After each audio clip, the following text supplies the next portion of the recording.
have to just stop for just a moment. Paint everybody with one broad Excuse me, Anna. Let's listen into Donald Trump now addressing the audience in this situation. The chairman just left, as you probably know, and he's been extremely fair. The RNC has been absolutely terrific over the last 2-month period. And as you know, that's what I've wanted. I've wanted fairness. I don't have to be treated any differently than anybody else. I just wanted fairness from the Republican Party. We're leading in every single poll. A new poll came out today where we're over 30%. We've actually hit numbers as high as 35 and 40%. And frankly, I felt that the absolute best way to win and to beat the Democrats, and very easily, I think, beat the Democrats, no matter who it may be, whether it's Hillary or anybody else.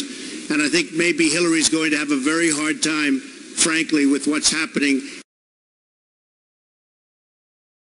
getting to the starting gate. The best way for the Republicans to win is if I win the nomination and go directly against whoever they happen to put up. And for that reason, I have signed the pledge. Yeah.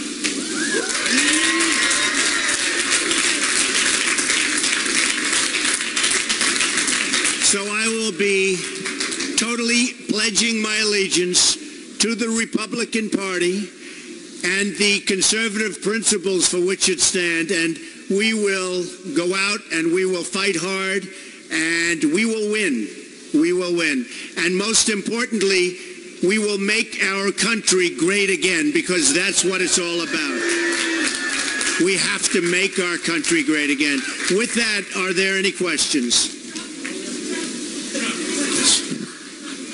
Frank, in the past, about how when it suits you, that you beg people on, joke to the audience in Alabama about taking lobbyist money and screwing them over afterwards.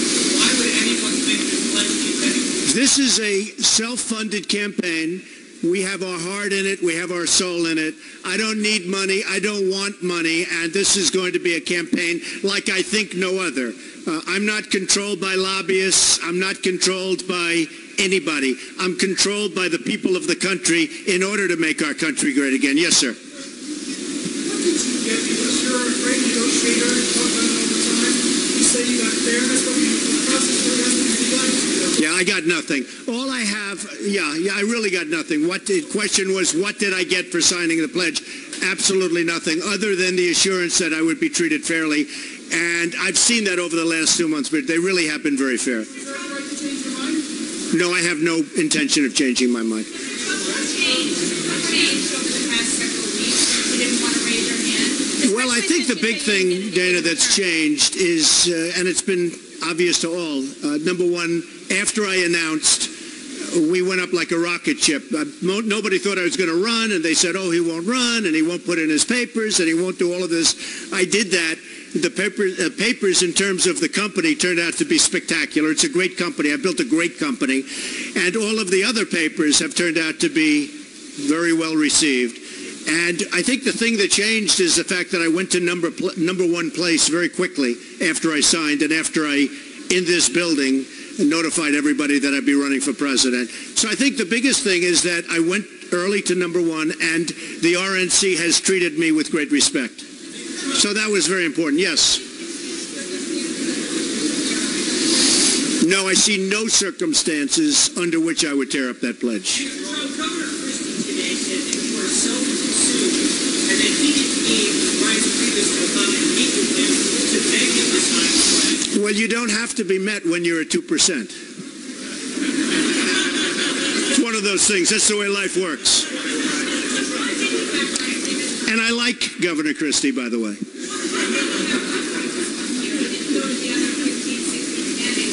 Well, the chairman asked if he could come up. You saw him. He was here a little while ago. And I was greatly honored that he did come up, frankly. Can you clarify your comments about what you said about Jeb Bush for time on them, and he wasn't saying example by speaking Spanish to the crowd? Can you clarify what you said? Well, I think that when you get right down to it, we're a nation that speaks English. And I think while we're in this nation, we should be speaking English. And that's how assimilation takes, and that's how I mean, whether people like it or not, that's how we assimilate, and that's how we go on to that next phase and that next stage, and that's how people that don't speak English, and I'm not just talking about Spanish, I'm talking about from various parts of the world, that's how they will become successful and do great. So I think it's more appropriate to be speaking English. Yes.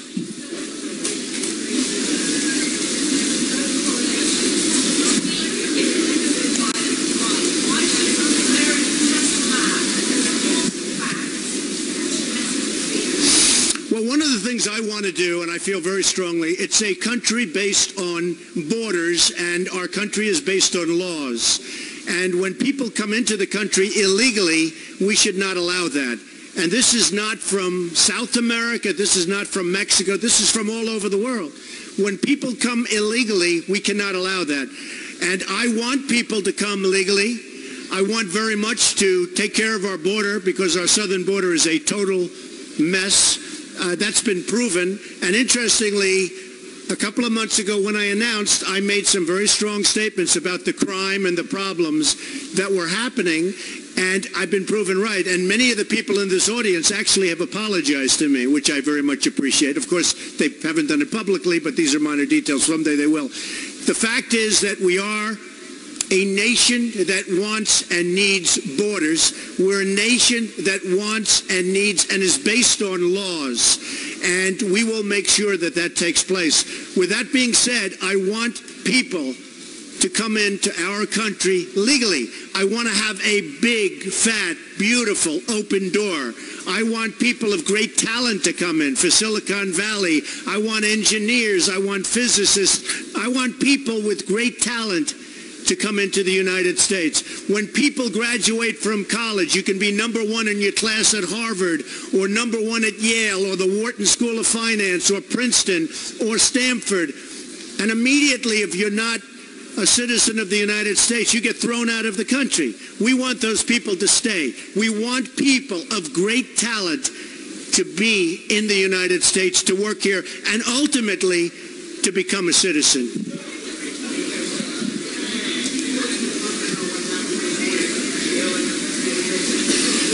I don't know enough about it to comment on it. Was she jailed? I really don't know much about it. No. Yes, go ahead.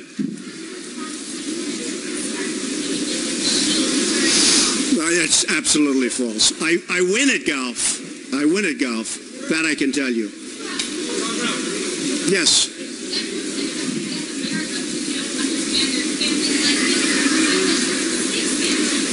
Well, I understand how the system works maybe better than anybody. I understand the political system, and I understand also very much a system of coming in for illegal immigrants. Don't forget, if I didn't bring up the subject of illegal immigration, you wouldn't be asking the question. Nobody would even be talking about immigration. And immigration, and in particular illegal immigration, has become a very big factor. Now, a lot of bad things have happened with respect to crime since I brought it up. But if I didn't bring it up, immigration would not even be a subject that we're talking about. And it happens to be a very important subject. I have to say this, it can also be a very positive subject, because I believe so strongly in immigration, and we have to stop illegal immigration, and we have to look forward to great immigration done in a legal manner. But if I didn't bring it up, nobody would be talking about it. No, go ahead.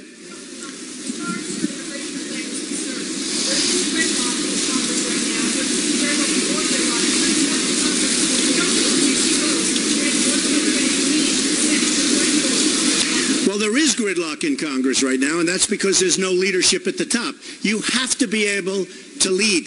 You have to get people into your office. You have to get people, go to them, any way you want to do it. But you have to be able to lead. There is no leadership at the top. Signing executive orders is not the way our country was supposed to be run. Yeah, go ahead.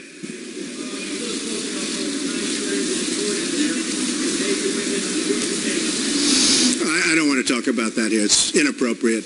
Yes, sir. Go ahead. Tom Brady.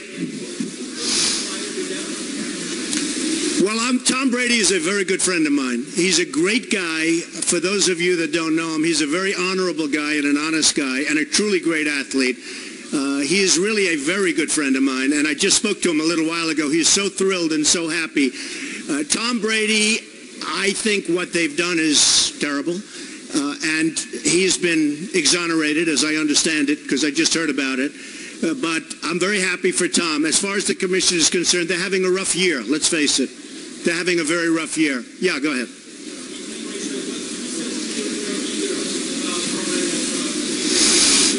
Well, in Europe, they have tremendous problems where people are going in and storming, and it's a huge humanitarian problem. And I just say this, the United States has tremendous problems of their own. We have infrastructure that we have to fix. We have bridges and roads and tunnels, and everything's falling apart. Our nation's in such trouble. That's why being a builder, and a great builder, and a very successful builder, I think will greatly help. But we have so many of our own problems, including the border, including the wall, which we will get built, including all of the things we have. Health care, which is a mess. You know, if you look at Obamacare, the premiums have gone up 45, 50, 55%. People are saying this is turning out to be a disaster. Deductibles are through the roof. The deductibles on Obamacare, it's through the roof. So we have a lot of problems. We have to take care of our vets. We have to build up our military. Just the other day, General Ordiano said that the Army is in the worst shape in its history in terms of preparedness. Now, for them to be in bad shape with the way we are and with the world hating us, and you look at Hillary Clinton, and I've said she's the worst Secretary of State in the history of this country. Now, in all fairness, because of the agreement that's about to be finalized with Iran, John Kerry may very well take her place. I think that agreement is a disaster for this country, for Israel, for the Middle East. It's going to lead to nuclear proliferation, the 24-day clause, everything about, we don't even get our prisoners back. You say, who negotiates a thing like that? That won't happen, I can guarantee you, with a President Trump. All right, one or two more questions. Yeah. You'll see it later. Yeah. They don't want to hear it. Yeah, go ahead. Could you say it up, please?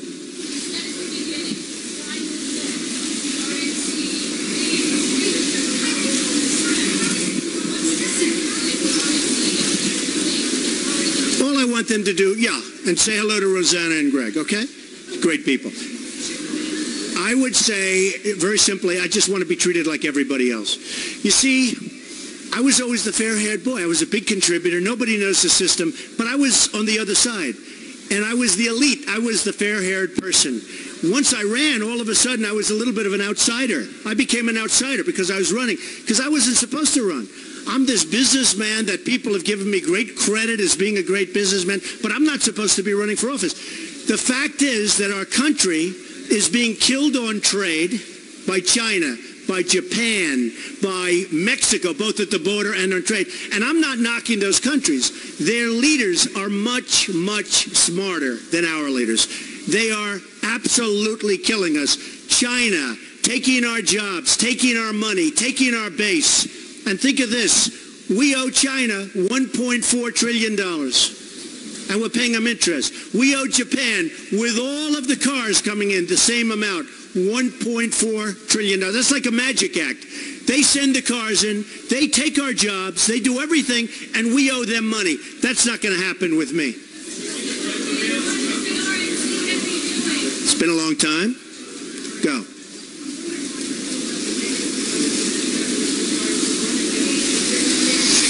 Well, Jeb Bush is a very nice man. I'll be honest. I think he's a very nice person. I think he's a very low-energy person, and I don't think that's what the country needs. I hear that he's going to spend a lot of money on negative ads on me, and honestly, look, he's getting the money from special interests. He's getting the money from lobbyists and his donors, and they're making him do it because he's crashing in the polls. So I don't know what's going to happen. If he spends $20 million or $25 million on negative ads, I don't know. I know that my life will continue. I just don't know. I mean, nobody's ever spent money on ads against me. but he probably has to do that, although it would not be the way I've done. You know, one of the things that I'm most honored about is that so far everybody that's attacked me has gone down the tubes. You have Lindsey Graham attacked me. He was at 3%, now he's at 0. You have Perry attacked me, now he's getting out of the race. He was at 4 or 5%, now he's getting out of the race. He was at 0. Everybody, Rand Paul attacked me. I see the last poll, the Monmouth poll just came out today, where I'm leading by double figures, and Rand Paul is down to less than 2%, and he attacked me. Now, Jeb Bush also just went down in the Monmouth poll, very big. So, I don't know. I mean, he's going to spend lobbyists' money and special interest money. Remember this. They have total control over Jeb and Hillary and everybody else that takes that money. Nobody knows the system better than me. They have total control. You understand it very well because you've been covering it for a long time. Those people that are putting up those millions of dollars have total control over your candidate. I will tell you this. Nobody's putting up millions of dollars for me. I'm putting up my own money.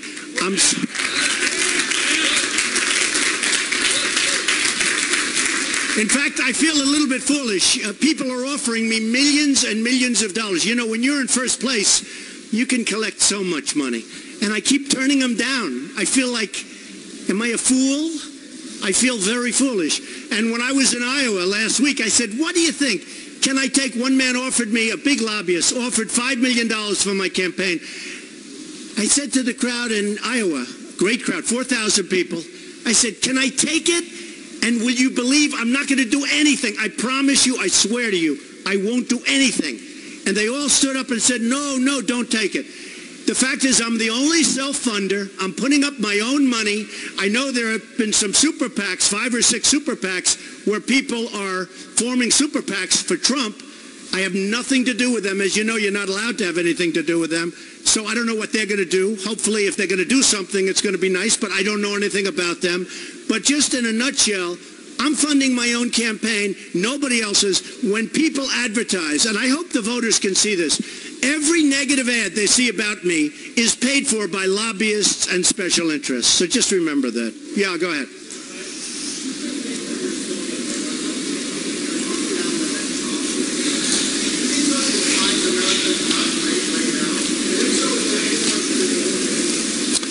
Our country could be doing much better. We have deficits that are enormous. We have all bad trade agreements. We have an army that the head said is not prepared. We have a military that needs help, and especially in these times. We have nuclear weapons that you look at 60 Minutes, they don't even work. Okay? If anybody saw that report, the phones don't work. They're 40 years old. They have wires that are no good. Nothing works. Our country doesn't work. Everybody wins except us. We need victories in this country. We don't have victories anymore. Our country will be great again, but right now our country has major problems. Yes, ma'am. Who is who? Yes, Carly. I think it's great that she's in the debate. I was in favor of her being. I think she should be in the debate. I don't like the fact that there are 11 people now. As I understand it, they're not getting rid of Rand Paul or somebody. But, and they should, because there's too many people. Because when you have 11, you're not going to hear me and you're not going to hear other people talking. And I think that's too bad. I think 11 is a lot of people. But I was very happy that she got into the debate because, frankly, she deserved to be in the debate. Okay?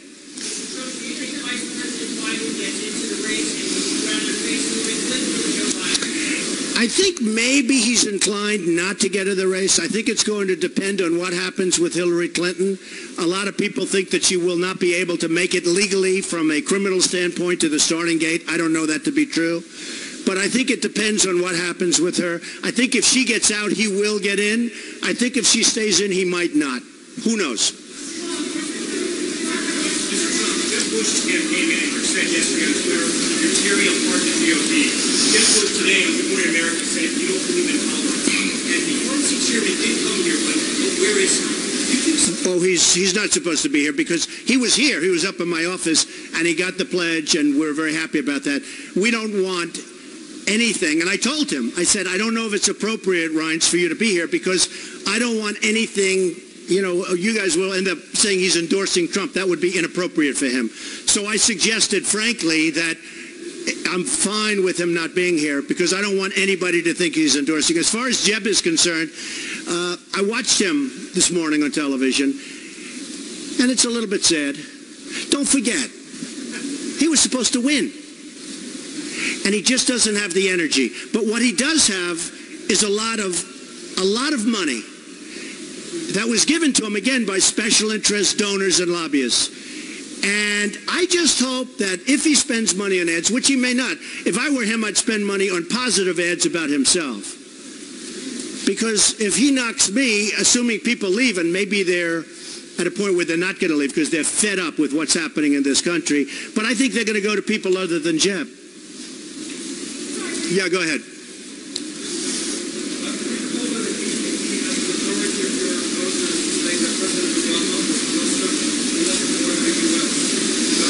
I don't know.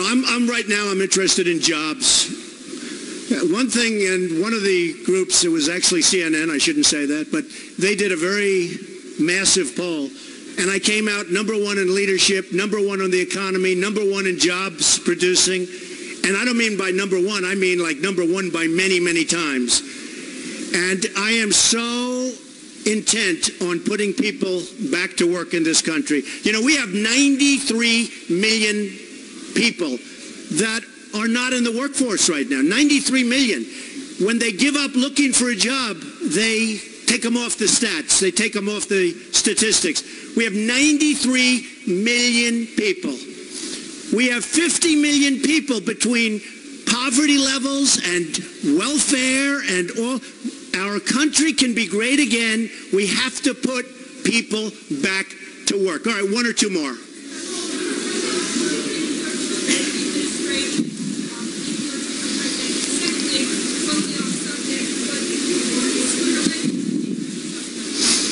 Okay, would I bring my children into the administration?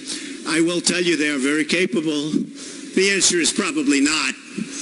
But having them in would be very good. They're very, very capable children. Second part, I won't bother asking because it's no longer pertinent. Okay, yes, back there. Go ahead.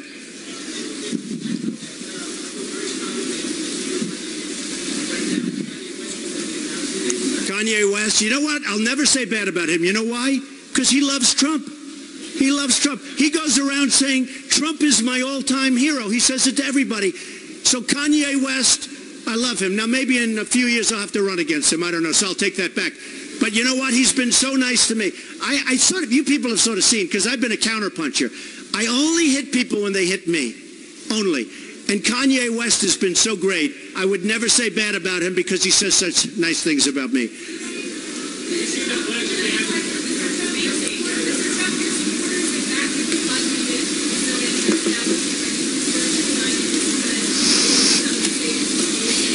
No, my supporters are really supporting me because I'm very competent, because they know that I'm not going to let China rip us off. I'm not going to let Japan rip us off. Japan is devaluing their yen. Very hard for Caterpillar and other companies to compete against Komatsu, their big tractor maker, and others. We're not going to let this happen anymore. They do. You talk about a trade imbalance. They have in Japan the biggest ships you've ever seen pouring cars into Los Angeles, pouring them in. I've never seen anything like it. We send them beef, and they don't even want it. It's going to end, and they're going to like us. In this building, I have the largest bank in the world, right up in these elevators. It's a bank from China, by far the biggest bank in the world. I get along great with China. I get along great with Japan. I get along great with Mexico. I love the people. I love the people of Mexico. I love the Hispanics. I have thousands of Hispanics right now working for me. Over the years, I have employed tens of thousands of Hispanics, many from Mexico. I have unbelievably great relationships. And in the package that we gave you, you'll see there's a poll. And I'm #1 with Hispanics. You saw that. #1 with Hispanics. So, look, for our country to be great, we have to be able to make great deals. We're going to be great to the vets. We're going to be terrific. Our military is going to be unbelievable. All of these things, we're going to get rid of Obamacare and come up with something that's much better and much less expensive. We're going to get rid of it. We're going to repeal it. It's going to be out. It should have been out a long time ago. It should have never happened. But we are going to take care of our country, and we're going to bring back jobs, and we're going to bring back wealth to the United States so we can afford to save Social Security, which I'll save without cuts, so that we can afford to do the kind of things that we have to do to make America great again. Ladies and gentlemen, thank you very much. And here is your pledge.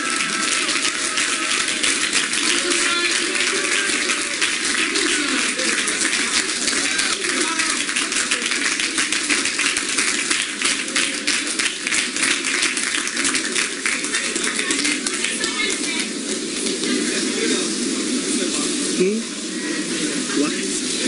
They put it in, yeah. Somebody else wrote it, so we'll change it.